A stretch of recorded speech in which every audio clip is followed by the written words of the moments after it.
apa itu retracement atau retrace ya. Saya menyebutnya adalah area koreksi. Yang berikutnya tadi masih berkaitan dengan area penting, itu ada retracement. Bahasa yang paling gampang adalah koreksi. Koreksi itu apa? Melawan arah, melawan tren utama, tren yang bersifat sementara. Seolah-olah mau melawan. Yang bersifat sementara itu koreksi atau retrace ya. Nah, nanti kita bisa menggunakan retrace ini biasanya yang paling gampang menggunakan 50% dari tren sebelumnya. Kalau kita tambahkan menggunakan Fibonacci atau menggunakan fasilitas Fibonacci atau Fibonacci retracement, maka nanti kita tambahkan dari 50% menjadi 50 sampai dengan 61,8%. Intinya ketika dia tren naik misalkan, kemudian dia akan melawan begini. Nah ini kan trennya, ini melawan.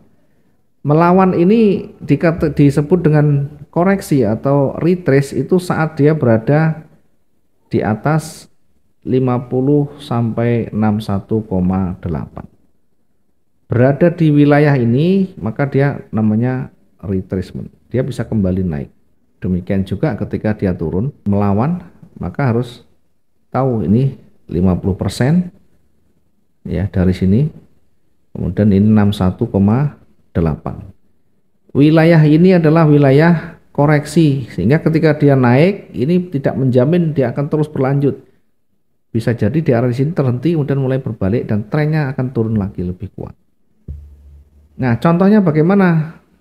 Contohnya begini, ini untuk mengetahui kekuatan perlawanan. Jadi nanti kalau koreksi itu namanya melawan sementara atau berbalik sementara. Kalau berbalik seterusnya atau permanen itu namanya reversal. Oke, kita coba mencari di time frame H1 boleh di berapapun boleh ya. Nah, kita cari yang tren dulu ya. Kita boleh cari yang tren dulu, yang kelihatan trennya kuat. Nah, ini dulu ya. Oke, mana cari yang trennya kuat. Nanti kita akan sambung ke sebelah kanan. Dari tren yang ada, misalkan ini naik. Oke, anggap saja ke depan kita belum tahu. Cuma sudah kelihatan mulai pergerakan mulai merah.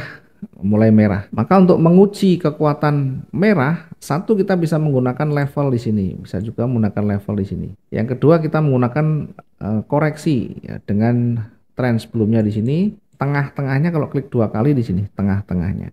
Nah, kita bisa uji dengan 50%.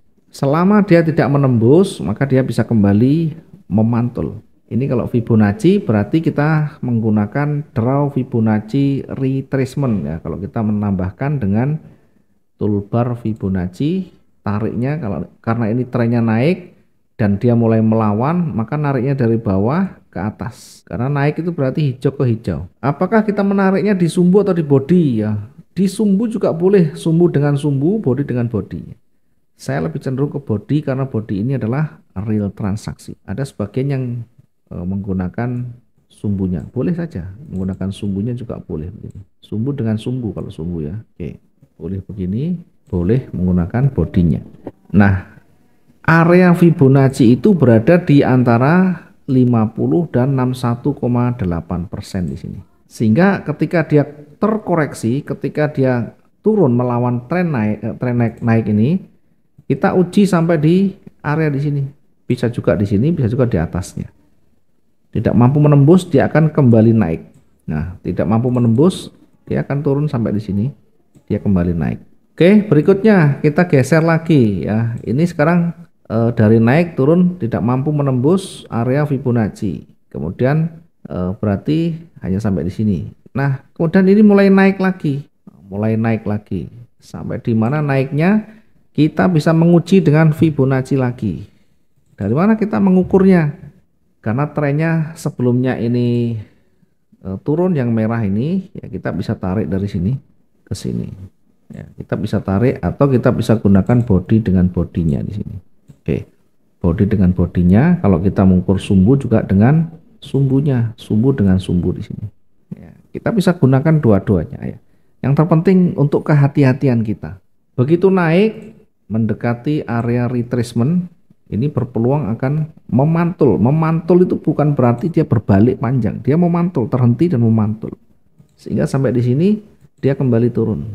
Ya, tidak harus persis berada. Ini artinya di dekat-dekat area situ dia akan terkoreksi kalau tidak mampu menembus sampai ganti hari. Nah, kalau nanti pada akhirnya naik lagi, yang mana yang kita gunakan? Kita bisa menggunakan, kalau naik lagi kita bisa menggunakan dari sini. Ya, yang terdekat di sini. Ini trennya naik. Kalau dia melawan turun, ya kita uji ya dari bawah ke atas. Di mana area Fibonacci itu di 5061,8 di sini. Selama dia tidak mampu menembus, maka bisa kembali naik lagi. Nah, selama dia tidak mampu menembus, maka dia bisa kembali naik. Kalau yang menembus sumbunya bagaimana? Sumbu itu adalah bentuk dari kegagalan. Jadi walaupun sumbunya tembus sampai di levelnya ini, kalau hanya sumbu dan ditutup di atasnya, maka tetap saja tidak menembus. Atau bahkan disebut dengan false breakout, breakout yang gagal.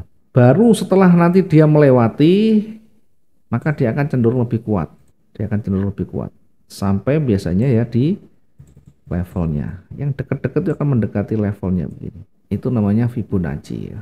Apakah ini berlaku di semua time frame? Berlaku. Kembali lagi yang kita jadikan sebagai acuan itu kita mau tradingnya bagaimana? Mau scalping, mau day trading atau swing? Kalau swing beda lagi nanti. D1 misalkan. Sama halnya dengan di time frame sebelumnya atau time frame pendek, kita mengukurnya juga sama. Mengukur dari retracement juga sama, menarik garis trend juga sama. Yang membedakan adalah time frame-nya besar. Sehingga pergantian candle lebih lama. Nanti juga polanya begini sama, dia naik, kemudian dia turun.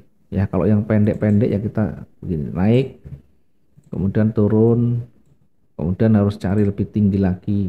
Swingnya kita cari swingnya yang lebih tinggi lagi. Kalau misalkan di sini pendek-pendek, cari lebih tinggi lagi. Kemudian koreksi. Intinya high menuju ke atas. Low-nya menuju ke atas, dan ini adalah wilayah koreksi retest-nya. Maka 1, 2, 3, 4, 1, 2, 3, 4 berikutnya dia akan naik. Levelnya bagaimana? Sama. Ini narik level juga sama begini. Tidak harus berada di ujungnya, kita kira-kira mana yang disentuh di situ, maka menjadi level. Sehingga ketika dia naik, kita uji di area levelnya di sini.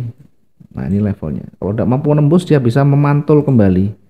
Pada akhirnya akan menembus juga ini. Nah, nanti bisa membentuk satu struktur yang baru.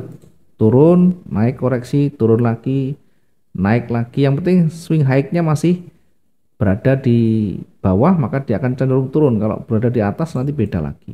Nah, kalau seperti ini bagaimana? Ini masih sejajar ya. Jadi kita beda lagi nanti, mengawali dari sini lagi ya. Atau kita bisa tarik yang lebih dominan ya. Kita bisa tarik yang lebih dominan karena sejajar, turun, kemudian naiknya di sini, kemudian turun lagi, kemudian naik lagi. Nah, nanti dia harus lebih di bawah ini kalau dia mau kuat turun. Kalau kuat naik, setidaknya dia harus melewati di sini atau melewati di sini, area resisten di sini. Belum terbentuk struktur yang baru ya. Ini masih mau turun karena dari sisi barisnya juga masih menuju ke bawah. Ini juga masih menuju ke bawah. Tinggal tunggu break di sini. Nah, ternyata tidak break di situ, belum break. Maka ini disebut dengan konsolidasi datar. Sampai nanti ada yang lewat, sampai nanti ada yang break di sana. Nah, baru nanti setelah ada yang break, ini kan kecil, berarti yang breaknya di sini.